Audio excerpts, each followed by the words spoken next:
Bharat iPhone manufacturing के नए global hub के रूप में उभर रहा है। एप्पल कंपनी ने वित्त वर्ष 2024-25 में भारत में 22 अरब डॉलर से अधिक यानी 1,80,000 करोड़ रुपए से ज्यादा कीमत के आईफोन का निर्माण किया है।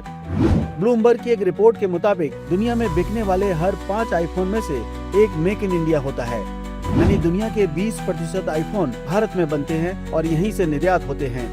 पिछले वित्तीय वर्ष की तुलना में भारत में आईफोन निर्माण में 60% की वृद्धि दर्ज की गई है। भारत आईफोन मैन्युफैक्चरिंग में चीन को कड़ी टक्कर दे रहा है। एक्सपर्ट्स के मुताबिक एप्पल कंपनी अब चीन पर अपनी निर्भरता कम करना चाहती है और इसीलिए भारत में ज्यादा आईफोन बना रही है। इसके अलावा जिस प्रकार से अमेरिका और चीन के बीच टैरिफ युद्ध चल रहा है, ऐसे में आने वाले दिनों में भारत में आईफोन उत्पादन और गति पकड़ेगा। एप्पल कंपनी भारत में अधिकतर आईफोन तमिलनाडु में स्थित फॉक्सकॉन की फैक्ट्री में बनाती है। इसके अलावा तमिलनाडु और कर्नाटक में टाटा ग्रुप द्वारा चलाई जाने वाली 2 और फैक्ट्रियां भी हैं, जहां आईफोन का उत्पादन किया जाता है।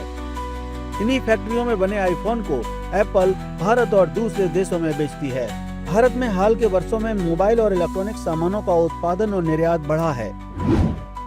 इसके पीछे भारत सरकार की प्रोडक्शन लिंक्ड इंसेंटिव स्कीम है। PLI योजना का उद्देश्य प्रमुख क्षेत्रों और अत्याधुनिक प्रौद्योगिकी में निवेश आकर्षित करना, बेहतर क्षमता सुनिश्चित करना और मैन्युफैक्चरिंग सेक्टर में बड़े पैमाने पर अर्थव्यवस्था का विस्तार व भारतीय कंपनियों और मैन्युफैक्चरर्स को वैश्विक स्तर पर प्रतिस्पर्धी बनाना है। इस योजना के तहत उत्पादन में वृद्धि के लिए कंपनियों को वित्तीय प्रोत्साहन भी दिया जाता है।